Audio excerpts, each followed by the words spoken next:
चलिए पॉलिनोमियल्स को कंटिन्यू करते हैं। लास्ट क्लास में हमने सीखा था ज़ीरो और पॉलिनोमियल किसको बोलते हैं, तो उसके आगे से ही कंटिन्यू करते हैं। If k is a zero of a polynomial p x which is a x plus b, ठीक है, a x plus b polynomial है, इसका ज़ीरो हमने मान लिया के है। ज़ीरो और पॉलिनोमियल मतलब क्या होता है कि यानी एक्स की जगह हम के को पुट करेंगे तो पूरा एक्सप्रेशन जीरो हो जाना चाहिए।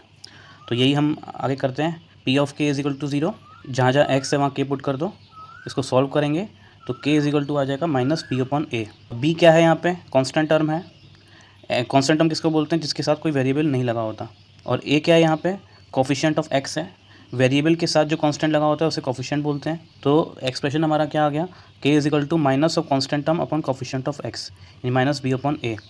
इससे एक बात तो प्रूफ होती है कि zero of linear polynomial is related to coefficient of x, ठीक है। इससे मैं लिख सकता हूँ यहाँ पे k is a zero polynomial of linear polynomial, ये रिलेटेड है कोफिशिएंट ऑफ एक्स के। इट इज़ रिलेटेड टू, या we can say it is inversely proportional to coefficient of x. Main बात क्या यहाँ ध्यान देने योग्य है वो ये है कि लीनियर पॉलिनोमियल का जो ज़ीरो है वो एक्स के कोफिशिएंट से रिलेटेड है। इतना बस आप ध्यान रखिए क्योंकि ये आगे काम आने वाला है। इसके बाद हम पढ़ेंगे पॉलिनोमियल ऑफ डिग्री 2, यानी जो क्वाड्रेटिक पॉलिनोमियल हैं उनका जो ज़ीरो होता है वो उनसे रिलेटेड होता है या नहीं होता, ठीक है। इसलिए ये बात बहुत ज़रूरी है यहाँ पे कि लीनियर पॉलिनोमियल का ज़ीरो कोफिशिएंट ऑफ एक्स के रिलेटेड है, ठीक है। That's it. Zero of a linear polynomial is related to its coefficients.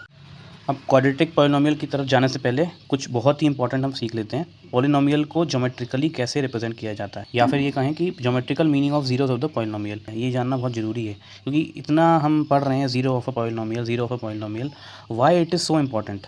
तो उसकी इंपॉर्टेंस को हम जानेंगे इस ज्योमेट्रिकल रिप्रेजेंटेशन से।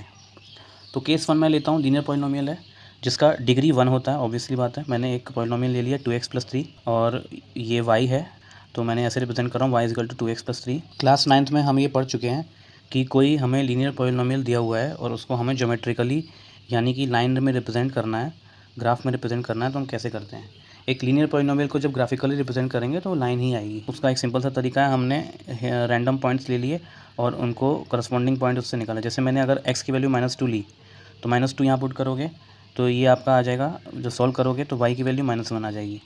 फिर मैंने +2 ले ली x की वैल्यू, तो जब +2 पुट करूँगा 2 2 जा 4, 4 + 3 7, तो y की वैल्यू 7 आ जाएगी। हम ऐसा क्यों करते हैं, हमको कोई भी लाइन ड्रॉ करने के लिए एटलीस्ट 2 पॉइंट्स चाहिए। तो एटलीस्ट 2 पॉइंट हमको चाहिए। हमने 2 पॉइंट, एक पॉइंट यहाँ आ गया -2 -1, एक पॉइंट यहाँ आ गया आपका 2,7। इन दोनों को हम जब ज्वाइन करेंगे तो ये लाइन हमारी बन जाएगी। ये लाइन जो है एक्स एक्सिस पे इस पॉइंट पे कट करेगी। अगेन आप सुन लो, इस पॉलिनोमियल 2x प्लस 3 पॉलिनोमियल की लाइन जो हम ड्रॉ करेंगे ग्राफ में वो एक्स एक्सिस, ये एक्स एक्सिस है आपकी, ये वाई एक्सिस है, एक्स एक्सिस पे इस पॉइंट पे कट करेगी। और ये पॉइंट को जब हम ट्रेस करेंगे, फाइंड करेंगे, तो ये मैंने अभी ऐसे ही बना लिया है, लेकिन आप अगर स्केल यूज़ करके प्रॉपर्ली बनाओगे तो ये पॉइंट आपका प्लॉट हो जाएगा। ये आएगा एक्स की वैल्यू आएगी -3/2, 0। ज़ीरो क्यों, क्योंकि वाई की वैल्यू यहाँ ज़ीरो है। एक्स एक्सिस पे वाई ज़ीरो होता है, वाई एक्सिस पे एक्स ज़ीरो होता है, तो ये पॉइंट हमारा आ जाएगा -3/2, 0। और अगर हम इसका ज़ीरो निकालेंगे, ज़ीरो ऑफ अ पॉलिनोमियल जैसे निकालते हैं, अगर हम इसका निकालेंगे तो कैसे निकालेंगे, 2x plus 3 is equal to 0 put कर देंगे, x की वैल्यू आ जाएगी -3/2। तो एक चीज़ आपने नोटिस करी, जो हमने ग्राफ प्लॉट किया, ये जो हमने ग्राफ प्लॉट किया और ज़ीरो हमने निकाला, इन दोनों में क्या सिमिलरिटी है, यानी कि ये जब हमने ग्राफ प्लॉट किया था तो ये x एक्सिस पे -3/2 पे कट कर रहा था, -0, y की वैल्यू यहाँ पे 0 थी।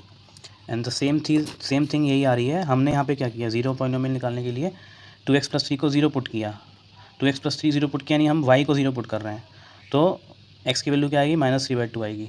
दैट मीन्स x की ऐसी वैल्यू जहाँ पे y की वैल्यू 0 हो जाए, ठीक है, वो क्या होता है हमारा zero of a polynomial.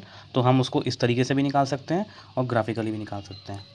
One more important thing, zero of a polynomial, ये तो चलो बोल ही दिया मैंने, फिर से बोल देता हूँ। Zero of the polynomial 2x plus 3 is the point on x axis where y is equal to 0।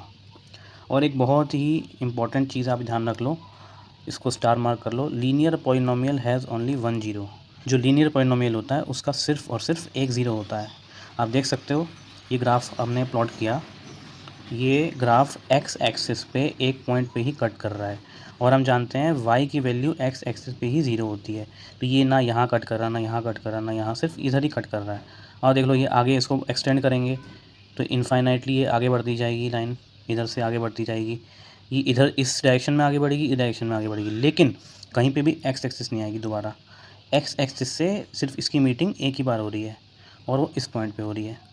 That means linear polynomial का सिर्फ और सिर्फ एक ज़ीरो होता है। ठीक है, ये बहुत इंपॉर्टेंट था। चलिए, चैनल अगर अच्छा लगे तो आप सब्सक्राइब कर लीजिए। Thank you.